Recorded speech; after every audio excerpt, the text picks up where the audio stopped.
मूलम गुरुर कृपा। नमस्कार दर्शक बंधु, प्रार्थना लाइफ अभिनव स्वादर शिक्षा भित्तिक जुग उपयोगी नूतन कार्यक्रम प्रज्ञा पुराणर पवित्र अगणा को आपण मानकर दिव्य चेतना को सुस्वागत। दर्शक बंधु, आज शुणिबा चोर कौन नरम कथा कहब जमा नुह से सीधा बंधुक देखेब ना तार स्वभाव से कहीं नरम कथा कह। हाँ, से बंधुक देखेब नला नाई बुझाली नहीं थी है जहाँ गोटे करेंगे सी नरम कथा कहबनी मालो धनलो एमती कहबनी या तो हाँ। दर्शक बंधु, आपण मन भीतर भी आसुव चोर कहीं नरम कथा कहब मो चोरी कर माने आदर क्या बांध ना भितर पशले आगुआड़ा कबाड़ दब ना बंधुक मार। किंतु आज जने एमितिया चोर आमे जानिबा से चोर नरम कथा कहीकिरी केमिति आज्ञा स्वभाव को परिवर्तन करदेला। आपण को प्रज्ञा पुराण रे कोन आज्ञा चोर कथा भी कह जाउची आज्ञा चोरटा किए पुणी जानिबा ना केमितिया कौन पाई चोरी करथले पुणी ताकू जानिबा ना चोरी करी भी उपदेश कौन देछि सेटा भी जानिया गोटे चोर केते उपदेश दे पारे एई तो चोरी कला वाला केडे महान आगे जानिबा ना तापर आसीबा ना सुंदर कथा तो अछि ता पूर्वरु आसंतु आमे भी टिके किछि समय पई प्रज्ञा पुराण रे हजि जिबा।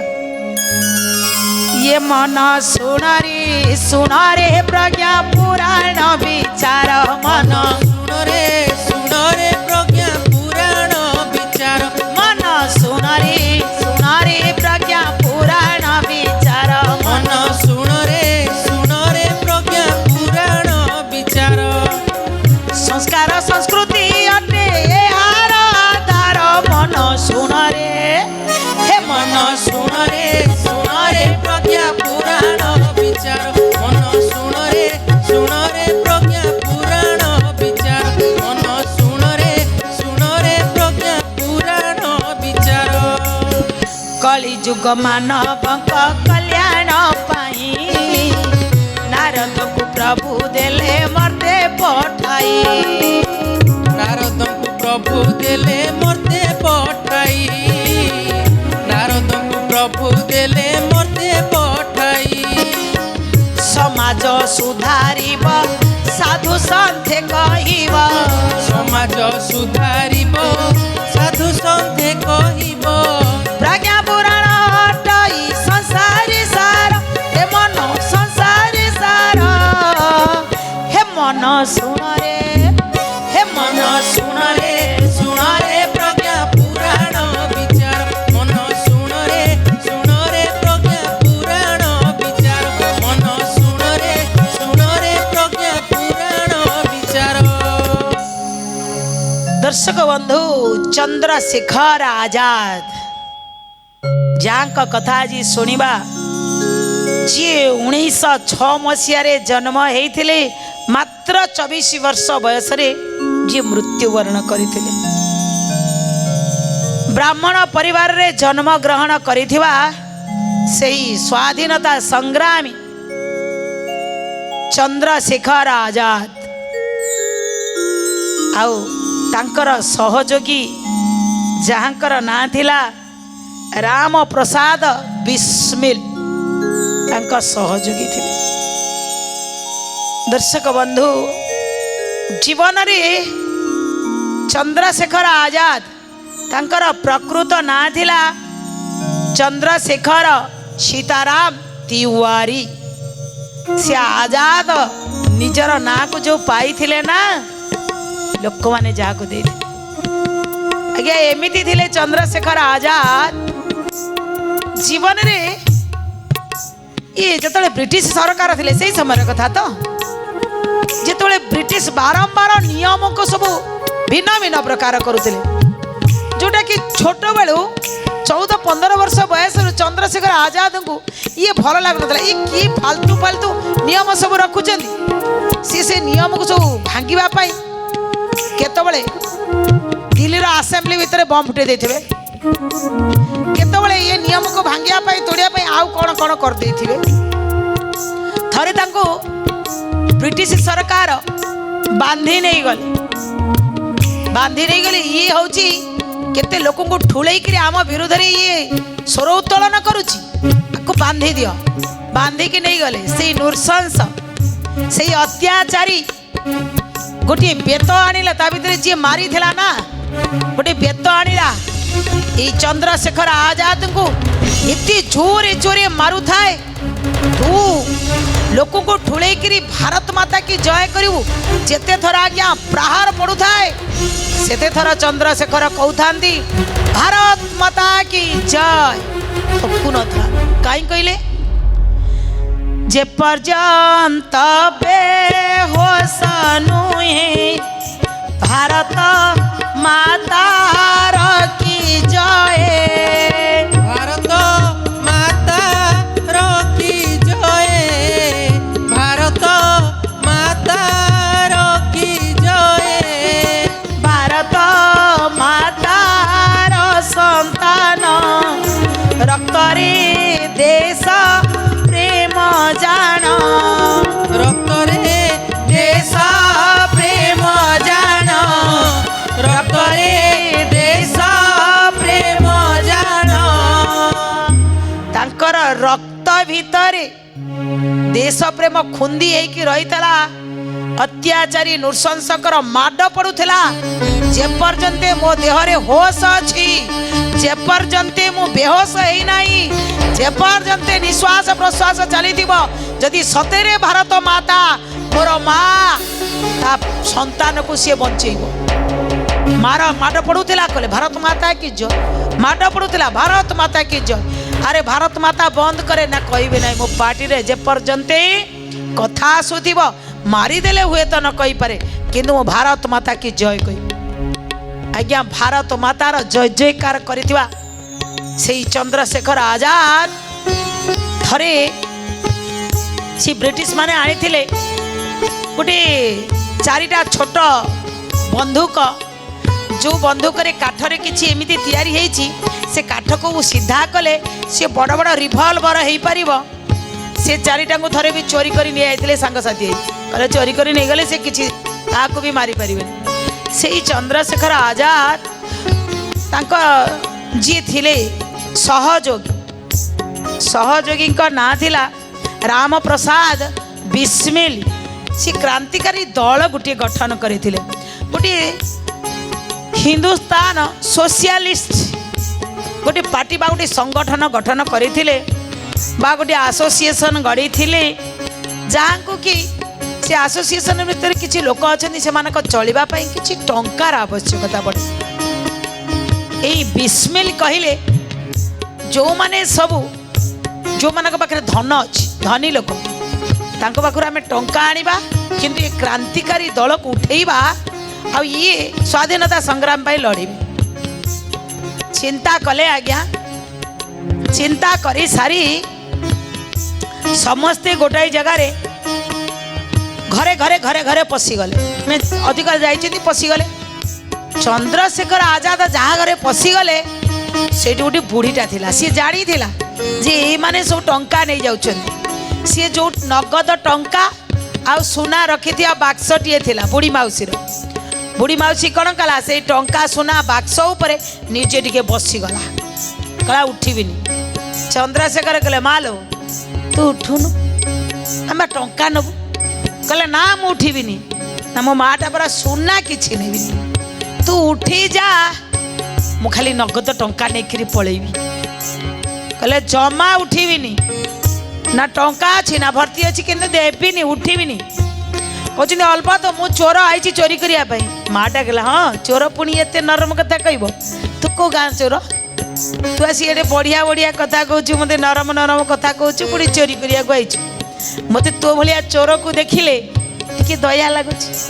ତୁ ଏମିତିଆ କି ଚୋର? ଚୋର ତ ଆସିଲେ ଏତେବେଳକୁ ତୁ ମୋ ସହିତ ଯେତେବେଳେ କଥା କହିଲୁ ଧସ୍ତାଧସ୍ତି କରନ୍ତୁ, ତୁ ତ ହୃଷ୍ଟପୃଷ୍ଟ ଦେଖିବାକୁ ଅଛୁ, ମୋତେ ବି ଦିବିଧା ମାରି ପାରିଥାନ୍ତୁ।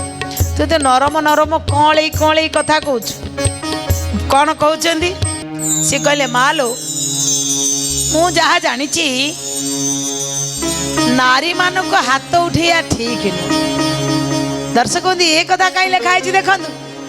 ଏଠି ଚନ୍ଦ୍ରଶେଖର ଆଜାଦଙ୍କୁ चोरी करने जी ये कथाटा प्रज्ञा पुराण भितर कहीं आसी देखो गोटे चोर स्वभाव नहीं जाइंट किंतु नारी की सम्मान दौर जो देश में नारी की सम्मान दि जाए ये चंद्रशेखर आजाद कथा शुणु कहते मने मने नारी देहरे हाथ दबा हूँ बड़ पाप जदि ये माटा को मु घोषारी देवी मोटर कौन पड़ुआ पड़ो ये बुढ़ीटा मु चाहिए बाहर ठिया कर टंका नहीं पलांती किंतु नारी देहरे हाथ दबा हूँ का पुरुषर लक्षण भीरुर लक्षण राक्षसर लक्षण मु कौन से दर्शक बंधु ये प्रज्ञा पुराण में कौन कहना चाहते जानते जेती जन आज समाज रे नारी उपर को हाथ उठाऊ चंद्रशेखर आजाद कथा को शुणी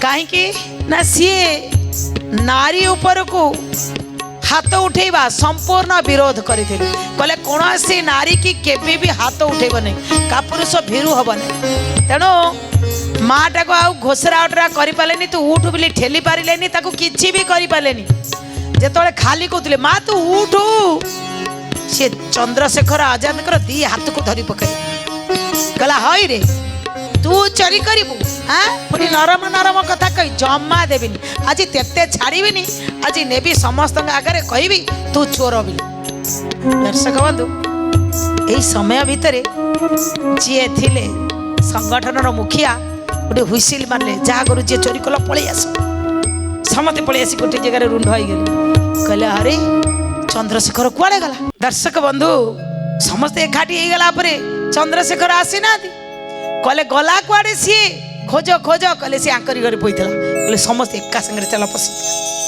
समस्ते आज्ञा एका संगे पशिला बेलू धुड़ु धुड़ु बुढ़ी धरी दी हाथ को है दी हाथ को धरी छाड़बी टोका बाक्सर ऊपर बसी जहाँ ए ठिया हो चंद्रशेखर आजाद ठिया ये समस्ते पशि जाए हसी देले हई रे ये स्वाधीनता संग्रामी ढिसम ढिसम गुली मारुला वाला ये निद हजेला वाला चाबुक रे प्रहार खाई भारत माता की जय कहला वाला आज गोटे बुढ़ी मौसी हाथ में धरा पड़ी धक्काटा पकड़े बुढ़ी मौसी जाकि कौटी पड़ आगे कौन कले सी टंका को जो आनियापाई बाहरी दर्शक बंधु कहले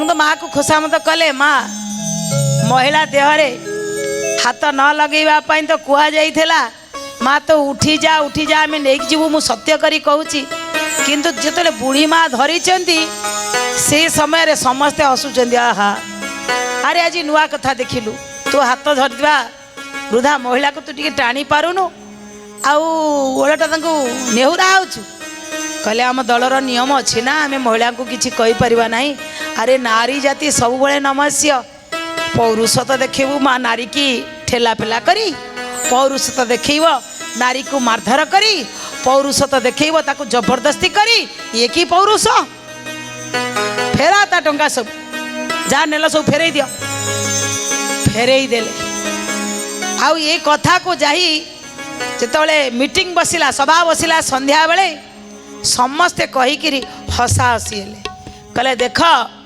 चंद्रशेखर को जी माँ को सम्मान दर्शक बंधु ये प्रज्ञा पुराण रे कथा कहीं कह जानते कहले जो माने नारी की सम्मान दे शिखी ना आज चंद्रशेखर शुणु चोरी करिया को जाइथिबा चंद्रशेखर इठी जो माँ तांगा हाथ को धरी सम्मान देते छाड़ी ना ये कथा बाहर प्रकट है जेतोले आज्ञा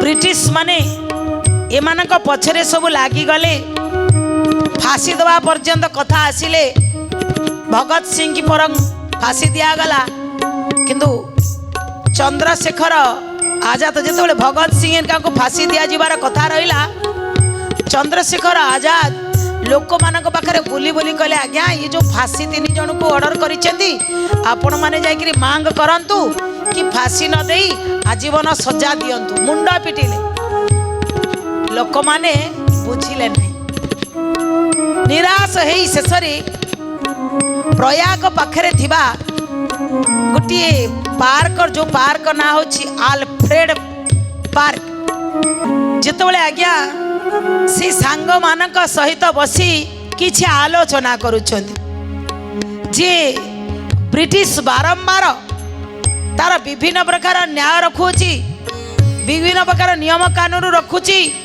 ସେ ନିୟମରେ ଭାରତୀୟ ମାନେ ପେଶୀ ହେଇଗଲେଣି।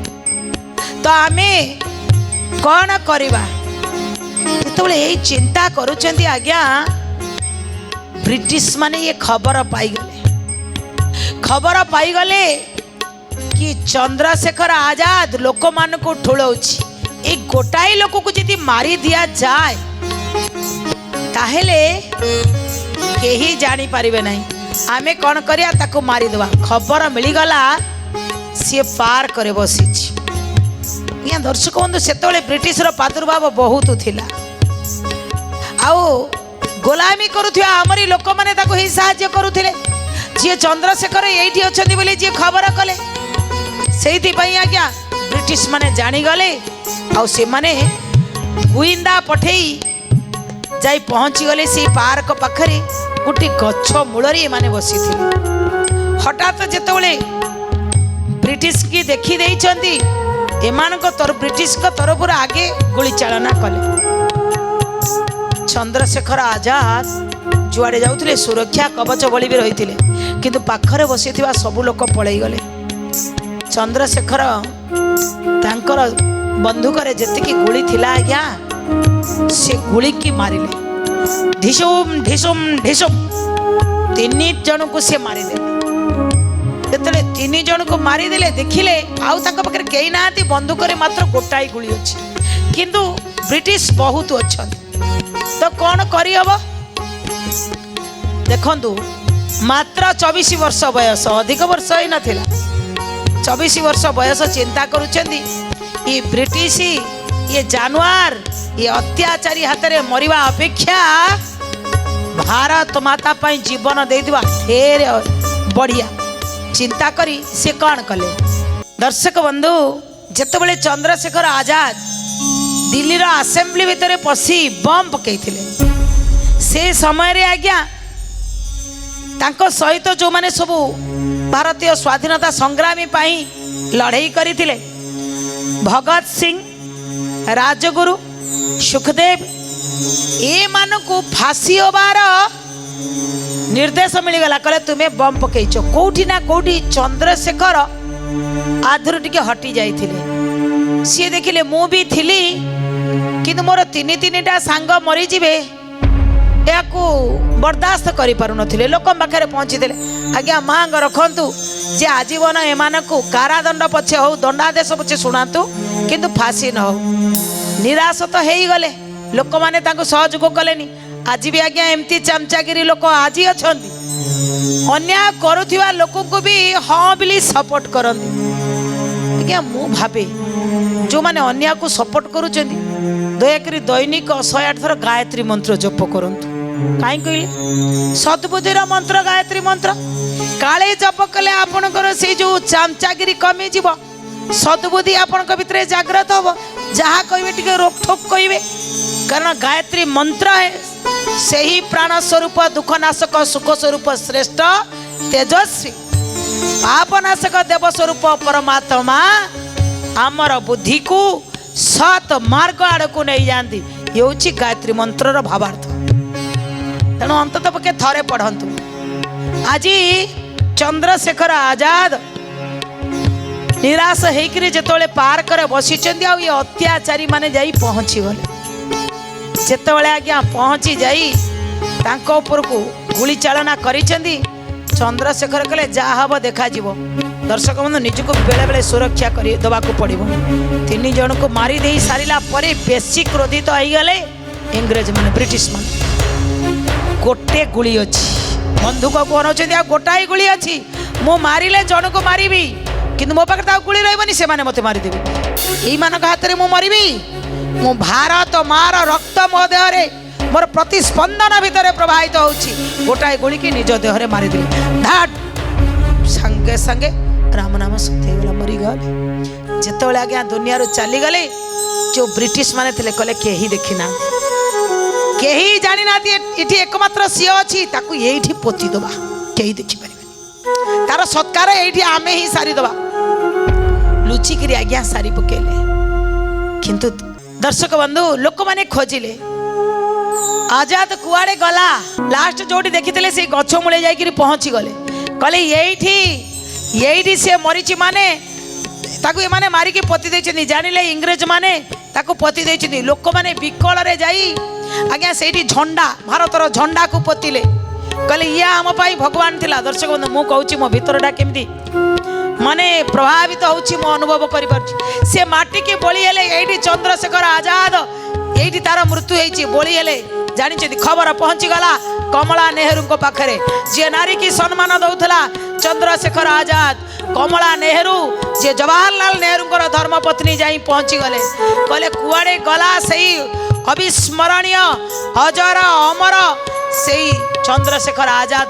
ତାର ହାଡ଼କୁ ଧରିଲେ, ହାଡ଼କୁ ଧରି ଶୋଭାଯାତ୍ରା କଲେ। କୁହାଯାଏ ଦର୍ଶକ ବନ୍ଧୁ କହିଲେ ପ୍ରୟାଗରେ ବିସର୍ଜନ କରାଯିବ। ଚନ୍ଦ୍ରଶେଖର ଆଜାଦ କି ଜୟର ଧ୍ୱନି ଫାଟି ପଡୁଥାଏ। ଆଜିର ମହାକୁମ୍ଭରେ ଯେତିକି ଲୋକ ନଥିଲେ ଆଜ୍ଞା ଚନ୍ଦ୍ରଶେଖର ଆଜାଦଙ୍କର ସେଇ ଶବର ତ ନଥିଲା, ସେଇ ହାଡ଼କୁ ଯେତେବେଳେ ନେଇ ମହାଯାତ୍ରା କରୁଥିଲେ ଆଜ୍ଞା ପ୍ରୟାଗରାଜରେ ପାଦ ପକେଇବା ପାଇଁ ଜାଗା ନଥିଲା। ଏତେ ଲୋକ ଚନ୍ଦ୍ରଶେଖର ଆଜାଦକୁ ଭଲ ପାଇଥିଲେ। କମଳା ନେହେରୁଙ୍କ କଥାରେ ଯାଇକିରି ତାଙ୍କୁ ପ୍ରୟାଗରାଜରେ ବିସର୍ଜନ କରିଥିଲେ। ଦର୍ଶକ ବନ୍ଧୁ ନାରୀ ଜାତିକି ଯିଏ ସମ୍ମାନ ଦେଇଛି ଏ ନାରୀ ହିଁ ତାକୁ ସେତିକି ମଥାରେ ବସେଇଛି। ଦର୍ଶକ ବନ୍ଧୁ କମ୍ ସେ କମ୍ ଆମେ ଏଇ ଚନ୍ଦ୍ରଶେଖରଙ୍କ ପାଖରେ ଆମର ମଥା ତ 100 ବାର ନଇବ। ତା ସହିତ ଯେଉଁମାନେ ଥିଲେ ସେଇ ମହିୟସୀ ମହିଳା ଯିଏ ବୁଝିପାରିଥିଲେ ତାଙ୍କୁ ମଧ୍ୟ ନମନ ବନ୍ଦନ କରି ଆଜିର କାର୍ଯ୍ୟକ୍ରମକୁ ଏଇଠି ରଖିବା। ବିଦାୟ ନେବା ପୂର୍ବରୁ ସେଇ ଅମୂଲ୍ୟ କଥାଟି ଦର୍ଶକ ବନ୍ଧୁ ଜୀବନରେ ଯଦି ଆମେ ସଫଳତା ପାଇବାକୁ ଚାହୁଁଛନ୍ତି ବା ସଫଳ ବ୍ୟକ୍ତିତ୍ୱ ହେଇପାରିବା, ପ୍ରଥମେ ଆଗେ ମନେ ରଖନ୍ତୁ ଯିଏ ଯାହା କହୁଛି ସାଙ୍ଗେ ସାଙ୍ଗେ ଉତ୍ତର ଦିଅନି, ଅପେକ୍ଷା କରନ୍ତୁ। ଫଟକିନି ସେ କହିଲା ମାନେ ମୁଁ କହିଦେବି। କଣ୍ଟ୍ରୋଲ ବାକ୍ ସିଧି ଆଣନ୍ତୁ, କଣ୍ଟ୍ରୋଲ କରନ୍ତୁ, ସାଙ୍ଗେ ସାଙ୍ଗେ ଉତ୍ତର ଦିଅନ୍ତୁନି, ବୁଝି ବିଚାରିକିରି ଉତ୍ତର ଦିଅନ୍ତୁ। ନିଜର ଯାହା କମଜୋରି ଅଛି, ଯାହା ଦୁର୍ବଳତା ଅଛି ସମସ୍ତଙ୍କ ଆଗରେ କହନ୍ତୁନି ମୋର ତ ଏଇଟା ବଡ଼ ଦୁର୍ବଳତା। କାହିଁ ତମ ଦୁର୍ବଳତା ତମ ଭିତରେ ଥାଉ। ଲୋକ ଆପଣଙ୍କୁ ଉପହାସ କରିବେ, ନିଜର ଦୁର୍ବଳତା କହିବନି। ଯେଉଁମାନେ ସବୁ ଟାଇମ୍ ୱେଷ୍ଟ କରନ୍ତି, ସମୟର ଅପବ୍ୟବହାର କରନ୍ତି, ଆଜ ଖଞ୍ଚ ଚୁଗୁଲି କରିବା, ଖଟି କରିବା, ସେଇଭଳିଆ ଲୋକଙ୍କ ଠାରୁ ଟିକେ ଦୂରେଇକି ରୁହନ୍ତୁ। ନିଜର ଯାହା ଗୋଟେ ଯୋଜନା କି ଲକ୍ଷ୍ୟ ଅଛି, ମୁଁ ଆଗକୁ ଏଇ କାମ କରିବି, ହଠାତ୍ କାହା ସହିତ ସେୟାର କରନ୍ତୁନି। କାରଣ କାମ ହେବା ପୂର୍ବରୁ ସେୟାର କରିଦେଲେ କାମ ଆଉ ହେଇପାରିବନି। କିଛି ଗୋଟେ ସମସ୍ୟା ଆସିଲା ଡରିକିରି ଭୟଭୀତ ହେଇ ପଳେଇ ଯାଆନ୍ତୁନି, ତା ସହିତ ସାମ୍ନା କରନ୍ତୁ। ଦେଖିବେ ସେ ଡର ବି ଆପଣଙ୍କୁ ଦେଖି ପଳେଇବା, ଆପଣ ଜିତିଯିବେ। ତାହେଲେ ଏସବୁ କଥାକୁ ଯଦି ଆପଣ ମାନିବେ ସଫଳତା ନିଶ୍ଚିତ ପାଇବେ। ଏ ବଢ଼ିଆ କଥାକୁ ମାନୁଥାନ୍ତୁ, ବଢ଼ିଆ କିରି ରହୁଥାନ୍ତୁ। ଏ କାମନାର ସହିତ ରହୁଛୁ। ନମସ୍କାର। ଶ୍ରୀମଦ୍ ପ୍ରଜ୍ଞା ପ୍ରାଣାୟ ନମୋ ନମଃ।